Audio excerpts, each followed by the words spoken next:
todos los temas que estamos tocando y puedas también aprovechar pues de parte de Dios lo que se está enseñando y pueda ser de bendición para tu vida, ¿verdad? Y solo para ir recordando, hablamos la primera semana acerca de alcanzar la meta, ¿no? Y hablamos acerca de un gran tema que creo todo mundo en la vida busca, y es tener éxito. Todo mundo trata y dice, yo quiero tener éxito en mi vida, ¿no? Y sin embargo, el éxito no es como nosotros pensamos, porque a la luz de la Escritura, el éxito no tiene nada que ver con nosotros ni con nuestros deseos. Tiene que ver con el plan de Dios, con lo que Dios tiene para nuestras vidas. Entonces, tener éxito no se define en relación a lo que nosotros podamos obtener en esta vida, sino realmente en cumplir el plan y el propósito de Dios para mi vida. Yo te pregunto, si te quedara una semana de vida, ¿cómo vivirías esa vida?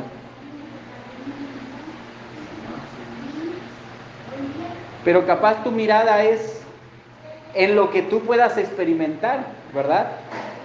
Pero si yo te dijera que el éxito de la vida o la mayor satisfacción de la vida no es lo que tú puedas experimentar en esta vida, sino en el sentido de poder caminar en las obras que Dios preparó de antemano cuando Él te creó. Hay un hermano que esta semana me llamó, es un hermano de la iglesia, no voy a dar detalles, pero es un hermano de nuestra congregación que por motivos de trabajo no está. Él ha estado en San Luis, ha estado en San Juan del Río, a veces lo van destacando a diferentes lugares. Yo le he dicho, la próxima vez tienes que venir a Querétaro, le digo, ¿no? Tienes que visitarnos. Y él me decía, mira pastor, dice, yo tanto oré para lograr lo que hoy he logrado, ¿no? Tanto había orado y anhelado tener esta posición, y obviamente la posición que él tiene le ha dado mucho dinero. Y él dice, lo he logrado, pero ¿sabe qué? No me siento satisfecho. Y encontrarse con esa frustración de la vida realmente es duro, ¿verdad? Pensar que alcanzando esa cima te ibas a sentir el hombre más o la mujer más feliz del mundo. Y claro, tal vez experimentaste eso en ese primer momento, pero luego eso es algo temporal. Luego estás en el mismo lugar, puedes estar en la cumbre más alta del mundo, pero después de unas horas o de un tiempo esa sensación de satisfacción se va. ¿Sí me entiendes? No es permanente. Por eso decíamos que el éxito no radica en lo que yo deseo o en lo que yo quiero, sino en lo que Dios tiene planeado para mí, porque Él me creó y Él sabe lo que tiene para nosotros. Y déjame decirte que el mayor éxito en la vida es alcanzar ese propósito. ¿Para qué Dios te creó? ¿Cuál es el propósito por el cual Dios te salvó? ¿Cómo Dios te ha dado una segunda oportunidad de vida? Porque nosotros íbamos al infierno y el Señor nos salvó 2 veces, le pertenecemos a Él. Ahora, la semana pasada hablamos acerca, justamente veíamos en esta serie, hablando acerca de entregarle todo a Él, ¿no? Qué bárbaro, ¿no? Porque yo les decía, muchas veces la vida cristiana no logra ser o no logra llegar a tener lograr a tener esa meta o poder realmente salir victoriosos en nuestra vida cristiana, y vamos tropezando y vamos cayendo y nos vamos golpeando y luego nos sentimos mal porque decimos, yo me trato de esforzar, pero no lo logro. Pero ¿de qué se trata entonces? ¿Cuál es el secreto de la vida cristiana? Y decíamos, bueno, si Él es el creador, si Dios es el que nos está guiando por sus caminos, ¿qué debemos hacer? Pues entregarle todo. A eso le llamamos la doctrina del señorío. La doctrina del señorío es que tú y yo reconocemos que Él es Señor de todo. A Él le pertenece todo. La Biblia dice en Filipenses que toda rodilla se va a doblar a los pies de Jesús. Toda rodilla, no importa quién sea hoy una persona y diga yo no creo en Dios ¿sabes?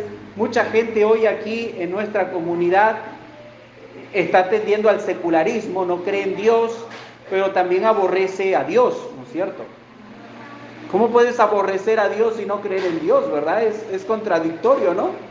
Es decir, tú eres ateo, pero aborrezco a Dios, pero si tú eres ateo, ¿cómo puedes aborrecer a Dios? No dices que Dios no existe, ¿verdad? Y entonces, esas personas esas personas un día, la Biblia dice que van a doblar sus rodillas delante del Señor. Ahora, cuando tú le entregas todo a Dios, déjame decirte, ahí hablamos de 3 cosas importantes la semana pasada. Hablamos acerca de nuestra adoración, ¿verdad? O sea, cuando tú le entregas todo a Dios, tú estás reconociendo que Él es Dios. Entonces tú le estás adorando. Cuando tú le das todo a Él, hay generosidad de tu parte hacia Dios, porque todo Él te lo ha dado. Y entonces decíamos, la generosidad es una expresión de nuestra gratitud a Dios. Y decíamos de esta mujer que rompió el perfume y que muchos la criticaban y decían, ¿cómo se ha hecho tal desperdicio? Ese perfume valía el sueldo de un mes de un jornalero. Era muchísimo dinero. Pero, ¿qué motivó a esta mujer a dar tal sacrificio? ¿Gratitud? No hay otra cosa. Esa persona se sentía agradecida por todo lo que Dios había hecho en su vida. Esa persona estaba agradecida porque Dios le había librado de esa vida que estaba llevando. Una mujer que había tenido, dice, 7 demonios. Una mujer que su vida no valía nada. Y que ahora Dios le dio una nueva vida. Así que esa mujer decía, ¿qué tengo para darle a Dios? Y entonces buscó y compró ese perfume, tal vez con todo lo que tenía, y se lo entregó. Hablábamos acerca de la viuda, que Jesús estaba en el lugar de las ofrendas, y luego una viuda entró y echó en el tesoro 2 blancas, y decíamos la moneda más pequeña, que podría ser 2 pesos. Y a veces tenemos 2 pesos y podemos decir, Señor, ¿cómo te puedo dar 2 pesos? Pero ojo, el Señor Jesús dijo que esta mujer dio más que aquellos hombres ricos que traían seguramente mucho dinero, traían grandes cantidades de dinero y lo ponían en el arca. Ahora, matemáticamente eso no puede ser posible, ¿verdad? ¿Cómo es que esta mujer dio más que los demás? Y decíamos a través de la palabra de Dios, porque esta mujer dio todo lo que tenía, dio con sacrificio, y la generosidad es una expresión de gratitud a Dios. Cuando tú vas a dar a Dios, piensa, ¿lo estás dando con sacrificio o estás dando con lo que te sobra?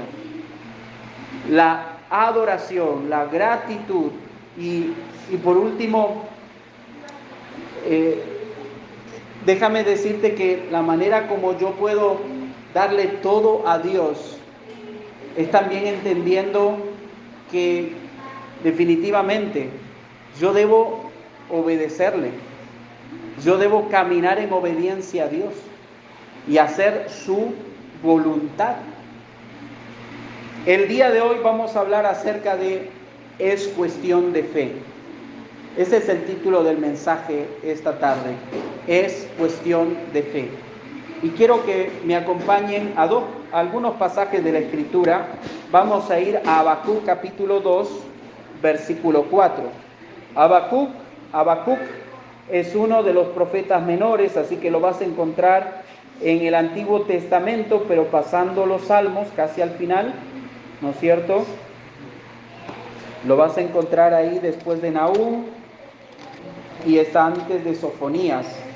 Pastor, no encuentro Sofonías. Bueno, ahí vamos a tratar de buscar y encontrar esos pasajes.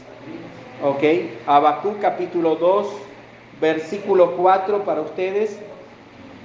Y dice así: he aquí que aquel cuya alma no es recta, perdón, Habacuc 2:4. Sí, está bien.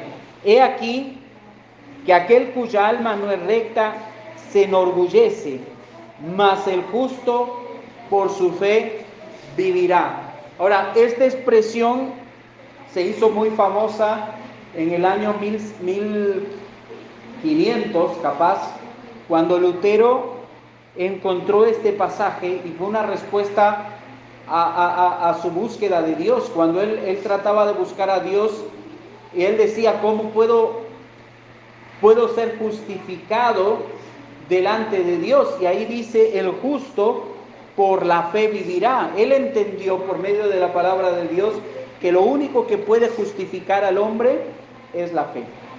A través de la fe puedo ser justificado en Cristo. Efesios capítulo 2 versículo 8 dice: por gracia sois salvos por medio de la fe, y esto no es de vosotros, pues es don de Dios. Así que es la fe la que nos justifica, es por medio de la fe que nosotros podemos ser salvos. La fe, por lo tanto, mi querido hermano, la fe es el medio de mi justificación. Mi vida depende de ella y es la certeza y la convicción de la realidad que no puedo ver y que espero. Una vez más lo voy a mencionar esta idea. La fe es el medio de mi justificación, mi vida depende de ella y es la certeza y la convicción de la realidad que no puedo ver y que espero. Cuando yo voy a hablar acerca de la fe, la Biblia dice que sin fe es imposible acercarse a Dios. Yo no puedo venir a Dios si yo no creo que Él es. Yo no puedo acercarme a Dios si yo no creo que Él existe. Y sin fe es imposible agradar a Dios. Yo no me puedo acercar a Dios sin fe y yo no puedo agradar a Dios sin la fe. Vamos a orar, hermanos, en esta tarde y vamos a pedir al Señor que nos dé entendimiento de su palabra. Padre, en esta hora nos acercamos a tu presencia, reconociendo, Señor, que esta es tu palabra. Y Padre, yo te pido que tu Santo Espíritu pueda taladrar en nuestro corazón estas verdades tan maravillosas, Señor, y entender nuestra vida a la luz de tu palabra, de cómo debemos vivir la vida, cómo debemos administrar esta vida que tú nos has dado. En el nombre de Jesús, amén. La serie se llama Administración Total de la Vida y estamos aprendiendo algunas, vamos a decirle así, algunos principios que nos van a ayudar a administrar la vida que Dios nos ha dado de la mejor manera. Y aquí vamos a hablar acerca de la fe. La fe como ese tesoro que el Señor nos ha dado para que nosotros podamos vivir la vida cristiana el día de hoy. La realidad es que tú y yo, mi querido hermano, ya no somos los mismos desde que creímos en Jesús como nuestro Salvador personal. Ya nosotros no somos más un ser mortal. En realidad, el Señor nos creó poniendo en nosotros eternidad. Cuando Dios creó al ser humano, hermanos, Dios pensó en que el hombre viviera eternamente. Así que Dios ha puesto en el corazón del hombre eternidad. Ahora, el día que nosotros creímos en Jesús, esa eternidad, vamos a decir así, se aplicó a nuestra vida. Porque antes vivíamos o nos íbamos dirigiendo a una muerte eterna por causa del pecado. Nuestra patria, hermanos, es una patria celestial. Si bien es cierto, usted es mexicano, yo soy peruano, por ahí tenemos un argentino, Pero la vida nuestra, ahora ya no, déjame decirte, nuestra patria no es este territorio, nuestra patria es una patria celestial. Pertenecemos a un reino celestial, pero vivimos en esta tierra de una manera temporal.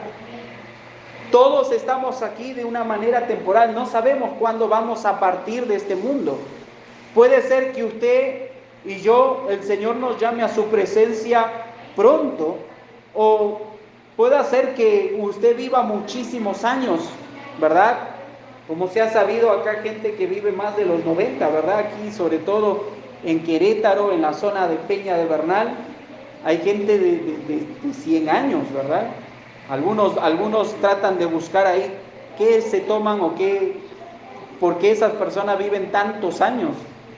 Pero nosotros, hermanos, tenemos la vida eterna en Cristo Jesús. Ahora, yo quiero ver contigo 4 aspectos que vamos a hablar acerca de la fe. 4 aspectos en la cual la fe entra en relación para que nosotros podamos decir, esto es lo que Dios quiere que yo pueda utilizar a través de mi fe, yo pueda caminar con Dios y realmente pueda experimentar las promesas de Dios. En primer lugar, hermano, vamos a hablar acerca de la fe y de la salvación. Este es el primer aspecto que vamos a ver aquí. Yo digo la fe, algunos van a decir, bueno, la fe es un don de Dios, ¿no? Otros van a decir, no, la fe es justamente el ejercicio del hombre, ¿no es cierto?, en la libertad que Dios le dio, ¿no es cierto? El hombre tomando la decisión de confiar en Dios, ¿no? Y de pronto tenemos un pasaje en la Escritura, en el libro de Hebreos, que dice que la fe, ¿no es cierto?, el principio y el fin de la fe, el Señor Jesús Él es el autor, ¿no? Él es el autor, así que Él va obrando en nuestra fe. Ahora, la Escritura no nos dice que la fe viene como algo impuesto sobre nosotros y de una manera selectiva, de tal manera que habrá personas que no tienen esa gracia de haber recibido la fe y por eso no son salvas. Esa declaración tiene muchos problemas con la armonía de la Escritura. Porque entonces, ¿por qué la Biblia dice venid y tomad el agua? Si yo no puedo venir, no es que no puedo creer. Si Dios no me da la fe, yo no puedo ir a Jesús. Entonces, esa doctrina o esa enseñanza no tiene una armonía con la Escritura. Tiene muchos problemas con pasajes que Dios llama. ¿Cómo Dios te puede llamar si tú no puedes venir? ¿Cómo Dios te va a decir crees si tú no puedes creer? Bueno, entonces la respuesta de muchos es Dios le da fe a cada persona, entonces esa persona puede venir a creer. Pero entonces Dios es injusto porque Dios le da a uno, pero no le da a otro. Y entonces podemos decir, no, pero entonces lo que pasa es que Dios es soberano y Él decide como Él quiere. Pero es que no funciona así. Dios no puede negarse a sí mismo. La Biblia dice que Dios no hace acepción de personas. Por lo tanto, mi querido hermano, es más armonioso con toda la Escritura entender que si bien es cierto, Dios está perfeccionando nuestra fe, es decir, que vamos a decir que hay 2 elementos dentro de nuestra fe. Hay una parte que nos corresponde a nosotros. Hay una parte. Usted decide creer. Ahora, esa fe es muy chiquitita y el Señor va aumentando esa fe. El Señor va haciendo que esa fe se purifique y que sea más precioso, dice la Biblia, que el oro. Que tenga un valor precioso delante de Dios. Es decir, Dios está interviniendo sobre tu vida de una manera completa, aún en tu capacidad de creer.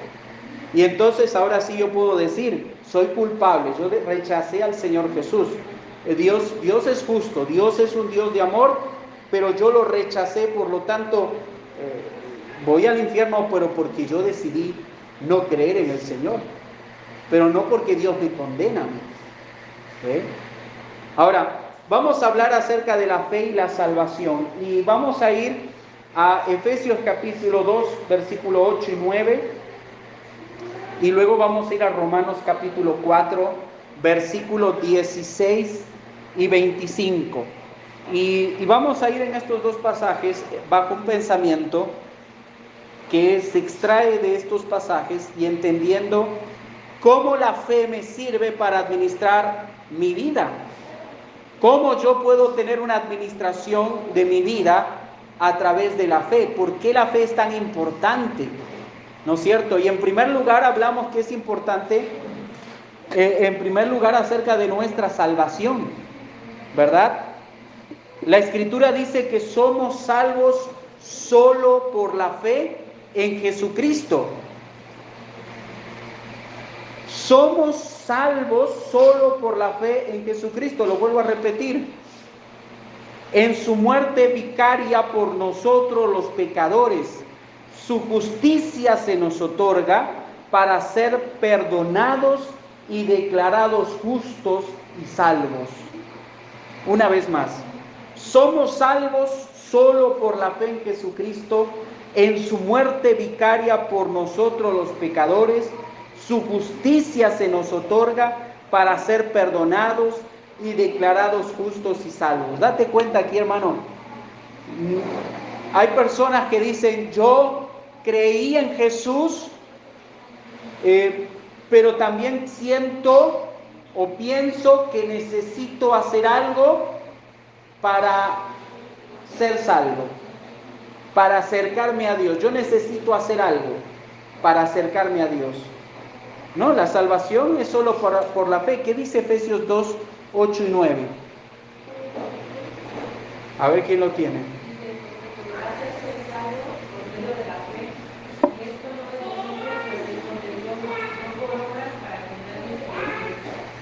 No por obras para que nadie se gloríe. No es por obras nuestra salvación, sino que es por gracia y es por medio de la fe. Romanos va a decir, para que sea por gracia es necesario que sea por la fe. Para que sea por gracia es necesario que sea por la fe. Si no es por la fe y es por las obras, entonces ya no es gracia. Porque gracia, ¿qué significa? ¿Alguien sabe? Es un regalo, es algo gratuito. Gracia es don, es regalo. La salvación es un regalo. ¿A quién le gusta recibir regalos? ¿Sí o no? A todos. Esto es para ti. Si viene envuelto y es grande, mejor. Esto es para ti. Es un regalo. Wow. Todos en su cumpleaños esperan un regalo, ¿verdad? La salvación es por gracia. Pero para que sea por gracia, es necesario que sea por fe. Por lo tanto, somos salvos por la fe y no por ninguna obra que nosotros pudiéramos hacer para ser perdonados. Es más, nadie puede hacer nada para ser salvo. Isaías dice que nuestras obras son como trapo de inmundicia delante de Dios. ¿Alguna vez usted ha tratado de limpiar algo con un trapo sucio? ¿Sí o no? Cuando estás con el auto y quieres terminar de secar, ¿verdad? ¿Se has lavado tu carro? A mí me ha pasado y luego agarro un trapo que no lo enjuagué bien y luego veo cómo quedó el carro y está súper sucio, ¿no? O sea, todo manchado porque tienes que enjuagarlo, tienes que limpiarlo. El trapo tiene que estar limpio para poder secarlo y que no quede marcas. Nuestras obras delante de Dios, tu bondad, tu misericordia, tu ayuda, tu favor. Gente es filantrópica y ayuda y trata de ser bueno con la gente. Nosotros ahí en Peña de Bernal, la casera nuestra, nos rentaba la casa. Nosotros vivíamos en el segundo piso y ella en el primero. Tenía una tienda muy grande, un negocio muy grande. Y era una persona muy buena. En medio de la pandemia yo llegaba y me decía, don Joel, porque me decía don Joel, ¿no? Ahí se tratan de don, usan el don, ¿no? Don Joel me dice, necesita algo. no se preocupen en pagarme la renta este mes. Entendemos que la pandemia y todo lo demás, y yo decía, ¿será cristiana? Digo, no, porque actuaba con una bondad impresionante. Mis hijos les regalaba unos dulces, ayudaba a toda la gente del pueblo. O sea, toda la gente del pueblo venía y ella le ayudaba. ¿Qué va a llevar? No traje dinero, no se preocupe, después me da, llévelo, llévelo. Yo digo, ¿cómo anda de pie su negocio? ¿No es cierto? Porque era una mujer súper buena, pero su bondad y las cosas buenas que ella hizo delante de Dios no sirven para la salvación. Es triste pensar, nosotros le predicamos muchas veces, pero era muy católica y no quería aceptar a Jesús. Entonces, es triste pensar que aún una persona buena, con sus actos buenos, no le sirva para ser perdonada por Dios.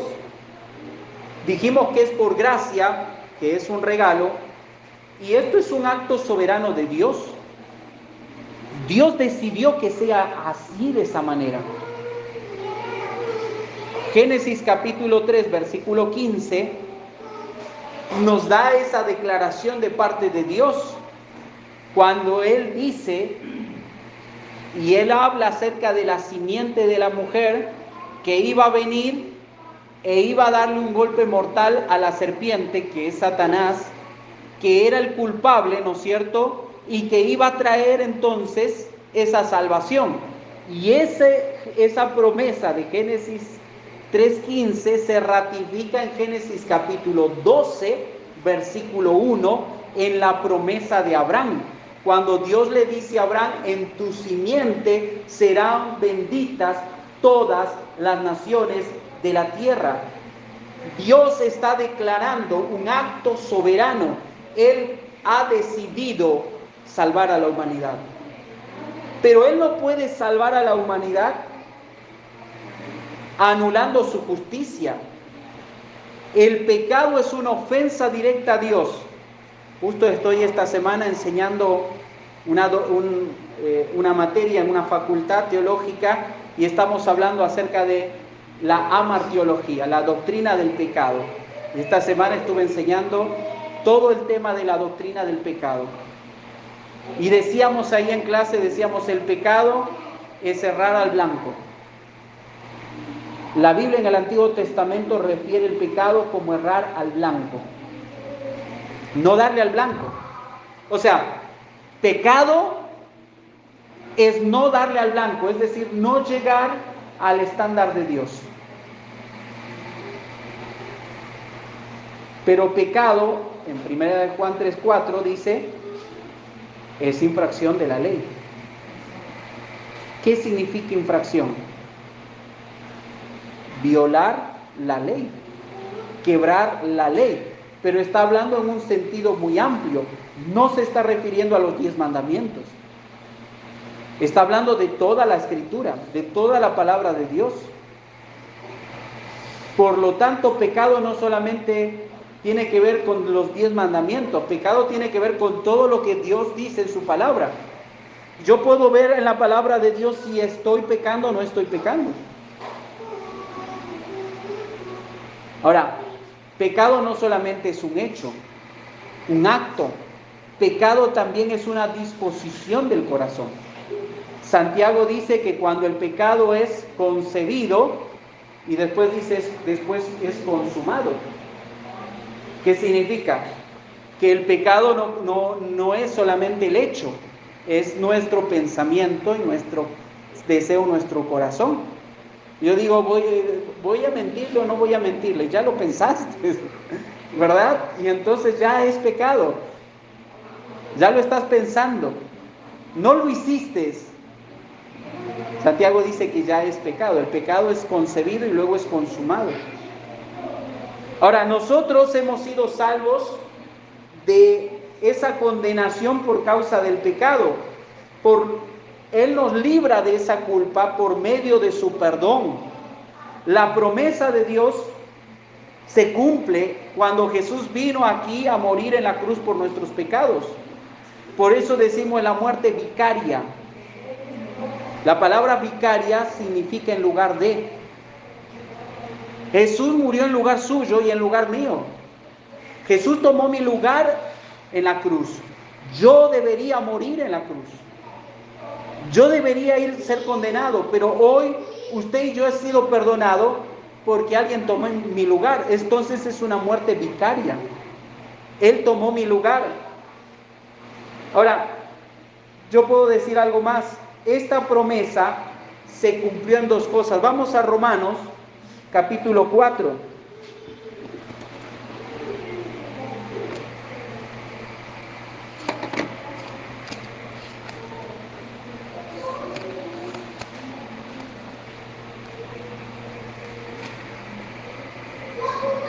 Romanos capítulo 4, versículo 16. 16 al 25 dice: por tanto, es por fe para que sea por gracia, a fin de que la promesa sea firme para toda su descendencia, no solamente para la que es de la ley, sino también para la que es de la fe de Abraham, el cual es Padre de todos nosotros. Como está escrito: te he puesto por padre de muchas gentes delante de Dios, a quien creyó, el cual da vida a los muertos y llama las cosas que no son como si fuesen. Y habla de Abraham, que el versículo 18, que Abraham creyó contra esperanza. Y habla también de Sara, versículo 22, por lo cual también su fe le fue contada por justicia. ¿Te das cuenta? Aquí podemos observar que nuestra salvación ha sido dado por medio de la fe. La fe es la puerta a la salvación. La fe es el medio para alcanzar la salvación. La fe es la condición para que sea por gracia. No es por obras. Si usted todavía está pensando que la salvación es por obras, entonces usted tiene que revisar su salvación. Porque yo no puedo venir a Jesús y decirle: sí, creo que tú moriste en la cruz por mí, pero ¿sabes qué? Necesito hacer algo para también sentirme que hice algo para merecer esa salvación. Nadie puede merecer la salvación. No podemos merecer la salvación porque cantábamos ahora hace un ratito: inmerecedor soy de tu gracia. Inmerecedor. Ahora, yo no sé si te sientes así. Capaz tú te sientes que sí lo mereces y ahí tienes un problema. Tal vez piensas que por lo que vienes a la reunión el domingo o abres tu Biblia en la semana, tú te mereces ir al cielo. Pero no es así. Lo único que hicimos fue creer y aceptar el regalo. Y toda la gracia, la salvación fue aplicada a nuestra vida. Fuimos perdonados, fuimos aceptos en el amado, fuimos adoptados como hijos suyos, nos convertimos en herederos de Dios o coherederos de su gracia, y la lista sigue. Todo lo que Dios te ha dado. Yo no sé, a veces decimos, mis hijos, ¿no? De pronto decimos: ay, mira, vemos nuestras carencias, ¿no? Decimos: no tengo nada, o de pronto ves tus carencias y tú te sientes: ay, mira, quiero usar esta palabra, soy pobre, ¿no? Pero cuando tú ves la Biblia en el libro de Efesios, tú eres rico. La Biblia dice que Él nos ha enriquecido. Él nos ha dado todo lo que necesitamos. Ahora, esta promesa se cumplió de dos maneras en nuestra vida. En una primera forma, la salvación es objetiva. Es decir, el acto de Dios de enviar a su Hijo a morir en la cruz. Él nos salvó. La salvación es objetiva porque Él envió a su Hijo a morir por nuestros pecados. Esto es un hecho demostrable, registrable. La historia habla de Jesús y su muerte en la cruz. Este es un hecho creíble, pero también es un hecho histórico. Por lo tanto, esta es la parte objetiva de la salvación. Él dio a su Hijo para salvarnos. Pero la parte subjetiva de la salvación es la fe. Yo me apropio de esa salvación. Yo lo apropio. Si alguien aquí anunciara en las redes sociales del refugio o de la pradera o de la zona y diría esto, ¿no? Pues aquí tengo aguacates, ¿no? Porque acá abundan los aguacates. Lo estoy regalando, ¿no? Venga el que quiera llevarse 1 kilo, 2, 3, 4, 5. ¿Cuántos irían, no? ¿Cuántos creerían? Pero tiene aguacate un montón y alcanza para toda la gente aquí. Pero ¿por qué no todos llevaron a su casa aguacate? Es que algunos dicen es mentira, o algunos dicen pues me siento mal ir por aguacates, capaz otro lo necesita más que yo, no lo merezco. Y me da vergüenza acercarme al carro y tomar los aguacates. Bueno, eso es lo mismo en la salvación. Hay gente que está diciendo no creo, y hay gente que está diciendo me da vergüenza por la vida que he llevado a acercarme a Dios así como estoy. Y hay gente que dice pues yo soy bueno, no soy tan malo, no creo que necesite la salvación. ¿Se da cuenta? Es necesario la fe, pero una fe en lo que dice la palabra de Dios, que Cristo murió por nuestros pecados y que Él es suficiente para darnos salvación eterna. Te hago 2 preguntas para terminar este punto. La Biblia dice que sin fe es imposible agradar a Dios. De que yo no puedo acercarme a Dios sin fe. La pregunta es, ¿cómo estamos acercándonos a Dios? ¿Cómo te estás acercando a Dios? ¿No te ha pasado que muchas veces es una inercia el orar, leer la Biblia? Llega a ser algo religioso y lo hacemos para que no nos sintamos mal y que para cuando alguien nos pregunta ¿leíste tu Biblia? Podamos decir sí, leí mi Biblia o sí estoy orando por lo menos 3 por día, desayuno, almuerzo y cena, me echo el rezo, ¿no? Pero estás acercando a Dios sin fe, no sirve de nada. Otra vez, todo eso no sirve de nada. Te estás acercando a Dios con fe.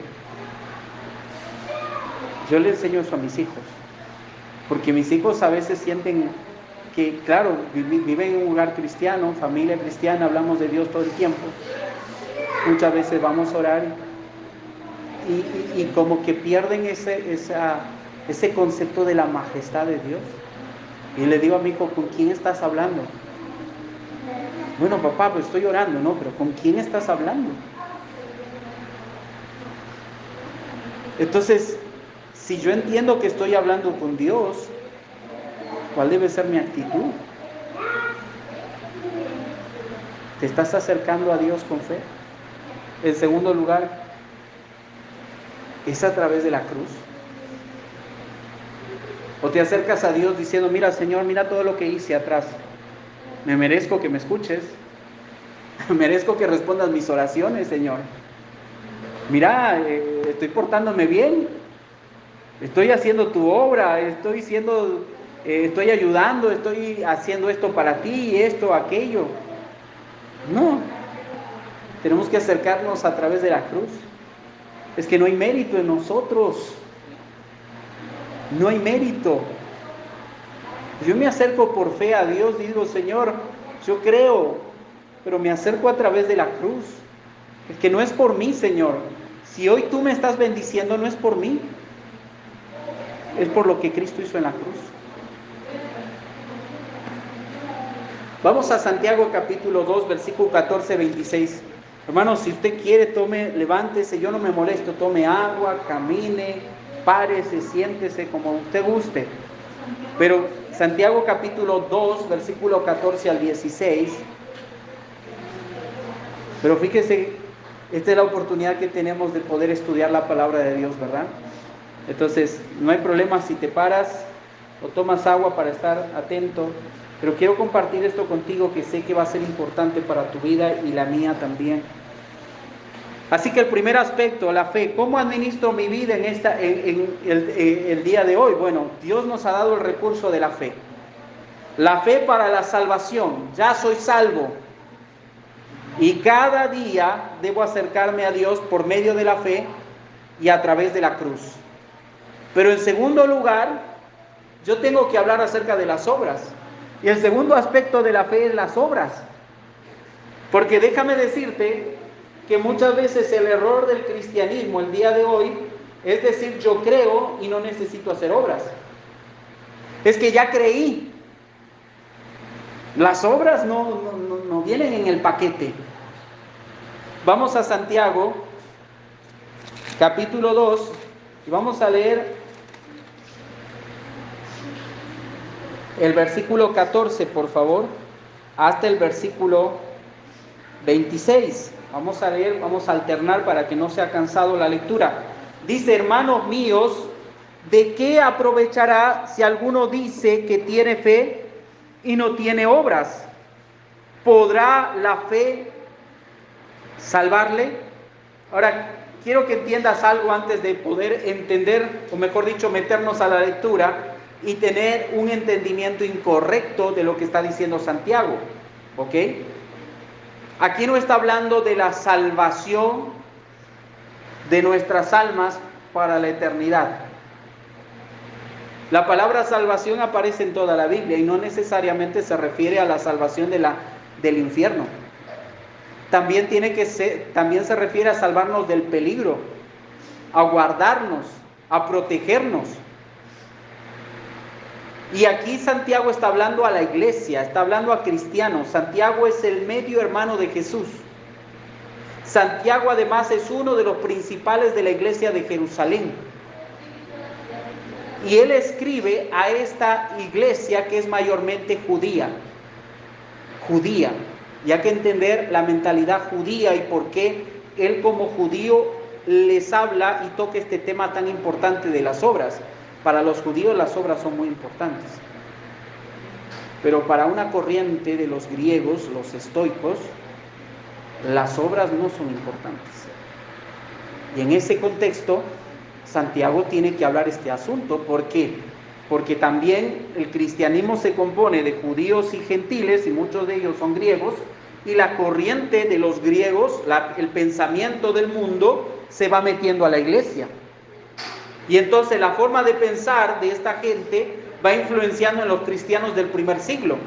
Y ellos van pensando de una manera incorrecta, ¿verdad? Ellos dicen, ya creí en Jesús, no necesito hacer obras. Es que la salvación es por fe. Entonces, ¿para qué tengo que hacer obras? Entonces Santiago tiene que cortar muy finito ahí para tratar de enseñarle a estos cristianos que las obras es la otra parte de la fe, que las obras es el resultado de la fe, que la fe produce obras. Una fe eficaz produce obras.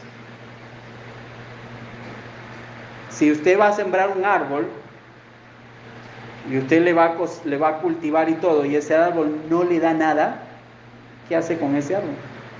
Está ocupando lugar, ¿no? O sea, tenemos acá este árbol de ¿cómo se llama? Cerezo o cereza, no sé. Y lo hemos probado, hace como 3 domingos sacamos todo, cosechamos allá al frente, son 2 árboles. Y bueno, ahí algunos probaron ese fruto. Pero la fe es como ese árbol, la fe eficaz es como ese árbol que da frutos. Pero podemos tener una fe no eficaz. Podemos tener una fe estéril. ¿Sí me estás entendiendo? Y este es el peligro. la vida cristiana, ¿cómo administro mi vida? Dios me da el recurso de la fe, pero esa fe tiene que ser una fe eficaz. Por lo tanto, una fe eficaz es aquella que obra, que da frutos. Mira el versículo 14, dice: hermanos míos, pues vamos a ver aquí en primer lugar la cuestión, la pregunta que él hace. Dice: ¿de qué aprovechará si alguno dice que tiene fe? Fíjate, dice. Pero, ojo, yo puedo decir que tengo fe. Por lo tanto, aquí, ¿a quién se lo estoy diciendo? Pues a la iglesia, a los hermanos. Por lo tanto, Santiago está hablando de la fe en relación a lo que van a ver los demás. Voy a usar un término. La fe que nos justifica delante de los hombres, no de la fe que nos justifica delante de Dios. Y ojo, esto está hablando Santiago, está diciendo que, oye, tú estás diciendo que tienes fe, pero tu fe no tiene obras. Entonces hay un problema, hay un error, hay algo que está mal aquí. ¿Yo cómo puedo saber que eres un creyente? ¿Cómo puedes saber tú que yo soy un hijo de Dios? De ahí frutos. Y el fruto tiene que ver con cambios en nuestra vida, con una transformación. Tiene que ver con obras. Efesios capítulo 2, versículo 10, dice: hechura suya somos creados en Cristo Jesús para buenas obras, las cuales Dios preparó de antemano para que anduviésemos en ellas. Entonces, la obra de la salvación, Dios la preparó para que andemos en ellas a los que hemos creído en Jesús. Si tú dices creer en Jesús, pues tiene que haber obras. No puede ser, porque entonces tu fe es una fe estéril. Mira el versículo 15 en adelante, ¿no? Dice ahí en el versículo 15, hay una declaración muy fuerte acá. Dice: y si un hermano o una hermana están desnudos y tienen necesidad del mantenimiento de cada día. Está diciendo, si ves a una persona, un creyente, que llega a tu puerta de tu casa, o que tú sabes de alguien que no tiene lo más básico, no tiene para comer ese día, no tiene para abrigarse del frío, dice ahí, y tú le dices, pero no le das las cosas que son necesarias, ¿no es cierto? Sino que le dices: id en paz, calentaos y saciaos, pero no le dais las cosas que son necesarias para el cuerpo. ¿Qué dice? ¿De qué aprovecha? Está diciendo, tu fe es inútil. Tú estás diciendo que eres un hijo de Dios, pero no lo estás demostrando. Porque ahí está diciendo que la fe te tiene que llevar a producir fruto. Y aquí está hablando un ejemplo. Es como cuando uno ve a una persona con necesidad, pero voltea el rostro y es indiferente. Y no hace nada para suplir esa necesidad. Versículo 17, que dice: así también la fe, si no tiene obras, ¿cómo es? Es muerta en sí misma. La otra palabra podría ser esta. Vamos a ir al versículo 18, y en el 18 Santiago nos va a dar la ilustración, ¿no? Ojo, estamos diciendo aquí en esta declaración que si un creyente no está produciendo fruto, tiene una fe estéril, una fe sin fruto. Por lo tanto, esa fe le es inútil, dice. ¿De qué aprovechará? No te aprovecha, no te da ganancia, no te aprovecha en nada. Ahora, mira el versículo 18, dice: pero alguno dirá: tú tienes fe y yo tengo obras. Muéstrame tu fe sin tus obras, y yo te mostraré mi fe por mis obras. Es decir, lo que está diciendo el escritor es que las obras hacen visible ante los hombres tu fe. Las obras demuestran tu fe. Recuerda que la fe de salvación tiene que ir creciendo. Las pruebas, ahora vamos a hablar acerca de las pruebas, es el medio para perfeccionar nuestra fe. Pero déjame decirte, aquí está diciendo que yo tengo que procurar producir esas obras en mí, para que mi fe pueda expresarse, pueda ser visible. Y pone aquí algunas ilustraciones del versículo 19 al 26. Él habla de los demonios. Y Santiago dice, los demonios creen en un Dios. Ahora, yo no sé si tú sabías que los demonios creen en Dios. O sea, tienen fe. O sea, los demonios tienen fe, pero no una fe eficaz para salvación. Porque esos demonios, ¿qué hicieron? Se rebelaron contra Dios. Esos demonios fueron en contra de Dios. Ahora, el segundo ejemplo que pone ahí es Abraham. Mira el versículo 21, dice, ¿no fue justificado por las obras Abraham, nuestro padre, cuando ofreció a su hijo Isaac sobre el altar? Ahora, está hablando de Abraham. Ustedes saben que Abraham ofreció el sacrificio a su hijo. Muchos no hemos entendido por qué, no comprendido ese acto, ¿verdad? ¿Cómo un padre está dispuesto a entregar a su hijo, a matarlo y ofrecerlo como un holocausto en el altar de Dios? Ahora, esto es una obra de Abraham en obediencia a Dios, porque ¿quién le mandó que hiciera eso? Dios. Pero esto pasó 30 años después, que cuando Abraham creyó a Dios, la promesa en Génesis 12. O sea, cuando Dios le dio la promesa de una simiente, cuando Dios le habló acerca de que a través de él serían benditas todas las naciones de la tierra, 30 años después, él hace este acto de obediencia a Dios. Lo que está diciendo ahí Santiago es que la fe siempre va a producir frutos. La fe eficaz siempre va a obrar. Y ahí está también esta mujer Rahab. Ahí menciona a la mujer Rahab, muy pequeñito al final del pasaje. Y esta era una mujer gentil y pecadora. Dice que era una ramera, ¿no es cierto? Que vivía en los muros de la ciudad. La ciudad, ¿cuál ciudad? La ciudad de Jericó. Y los espías judíos que entraban por el muro venían a inspeccionar la tierra porque Dios les había prometido esa tierra. Ahora esta mujer, entendiendo quiénes eran estos hombres y creyendo en la promesa de Dios, arriesga su vida para ocultar a estos hombres. Es decir, lo que está diciendo ahí es que nosotros en ninguna parte de la Escritura encontramos que Rahab creyó en Dios. En ninguna parte de la Escritura nos dice que Rahab creyó en Jesús como su Salvador personal. Pero lo que vemos aquí es que esta mujer, a través de su obediencia y este acto, está expresando su fe. Está manifestando una fe que tú y yo no lo sabemos, que ella ejerció para su salvación, porque ella está en la lista. Ella está en la lista de los que han sido salvos.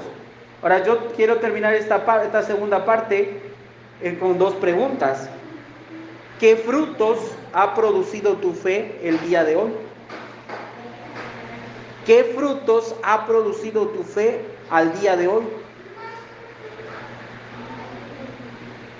O sea, si tú dices ser creyente, ¿dónde están tus frutos?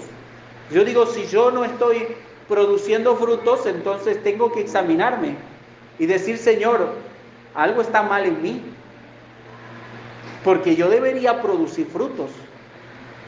Es más, la Biblia habla de recompensas para aquellos que producen frutos.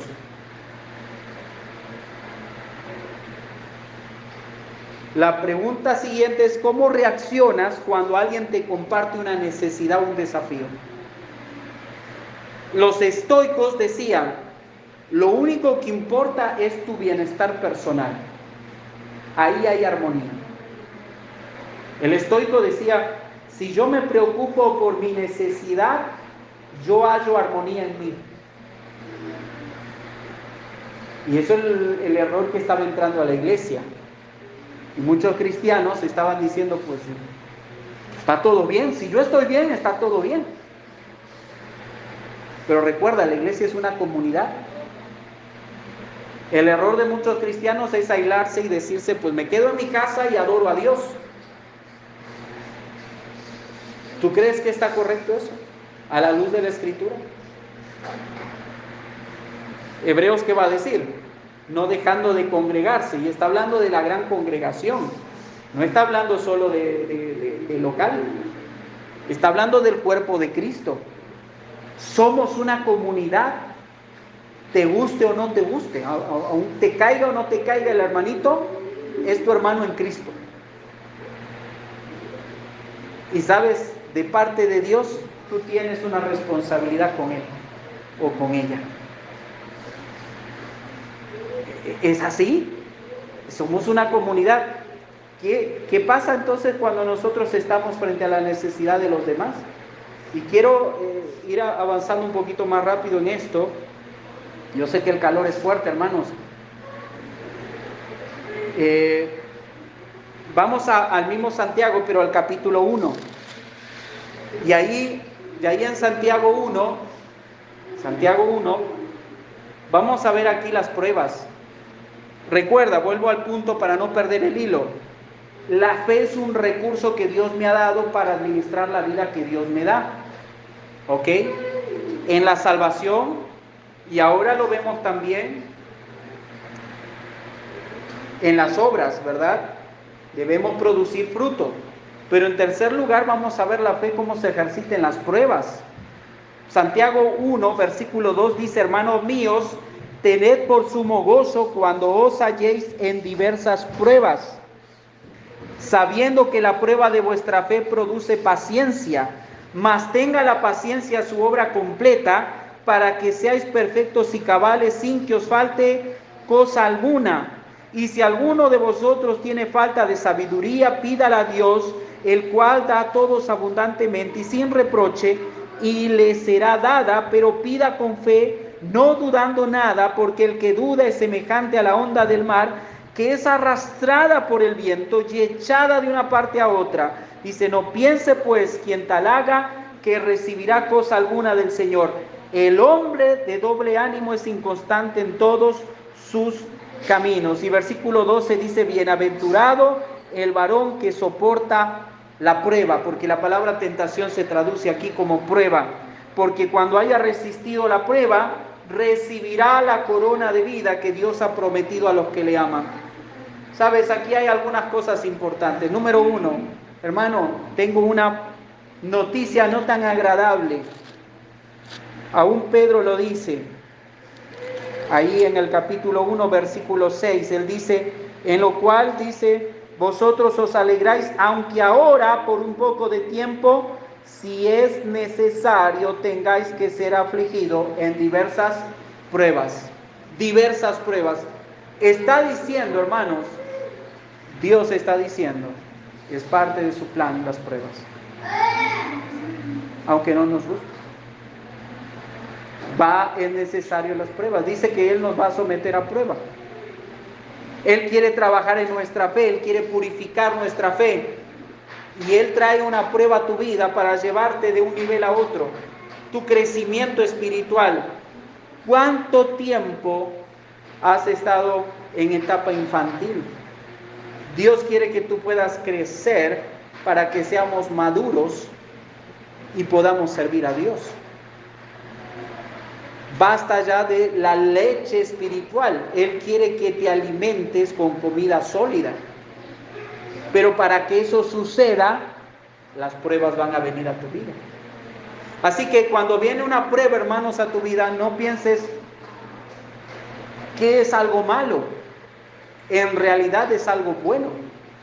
Ahora, aquí en Santiago nos da algunas herramientas o cosas que debo hacer yo para enfrentar esa prueba. En primer lugar, dice el versículo 2, debes ayudarte con el gozo que viene del Señor.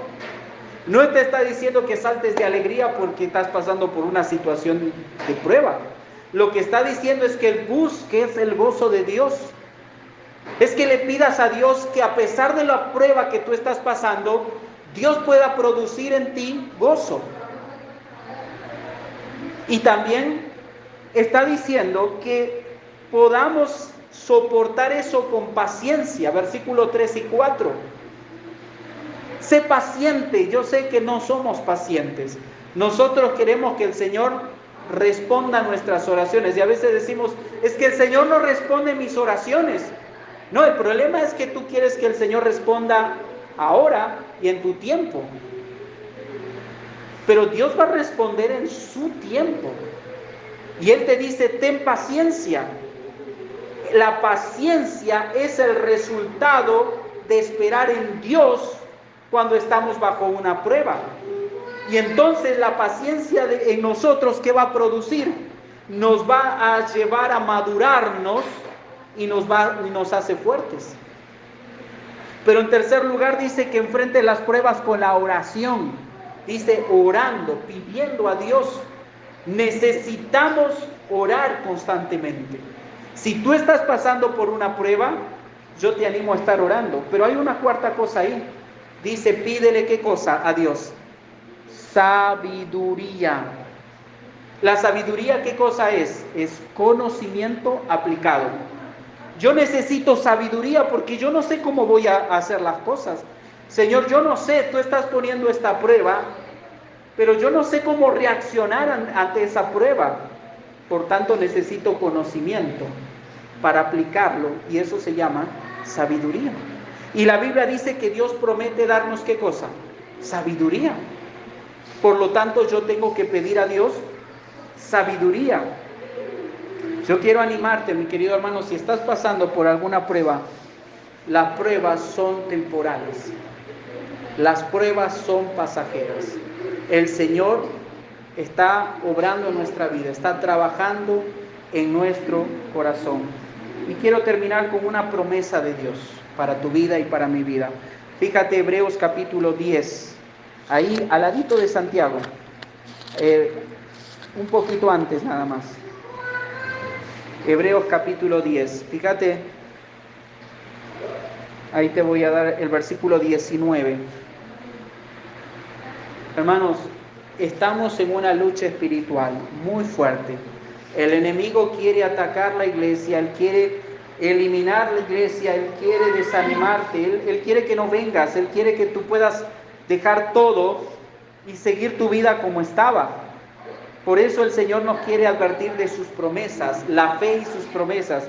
Versículo 19 dice, así que hermanos, teniendo libertad para entrar en el lugar santísimo por la sangre de Jesucristo. Mira el versículo 22.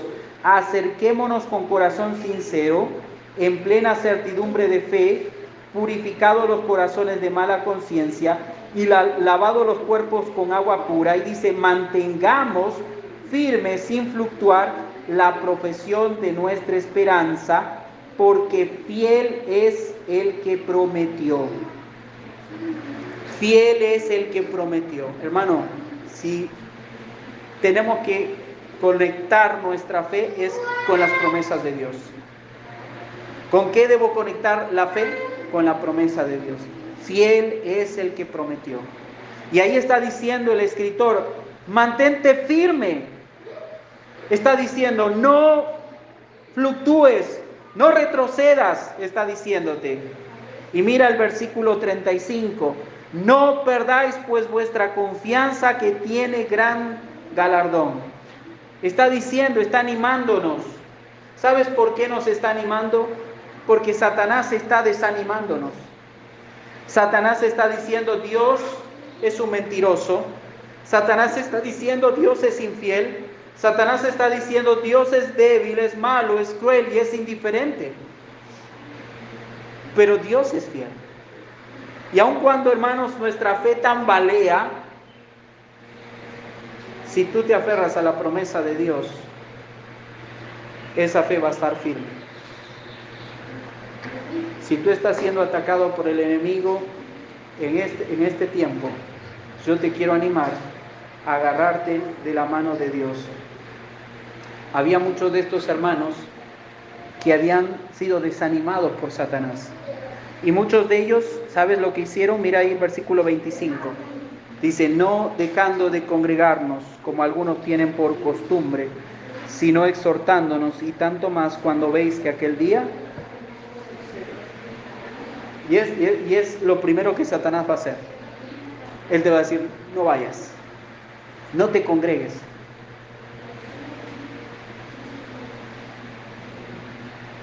Ahora, si yo dejo de hacerlo, hermano, lamentablemente estoy solo. A veces uno piensa, ¿no? La iglesia, ¿qué beneficio me va a dar? Hermanos, estar juntos, unidos, orando unos por otros, nos va a guardar del peligro. Pero cuando nosotros nos alejamos, estamos solos, a merced del enemigo. Estás solo.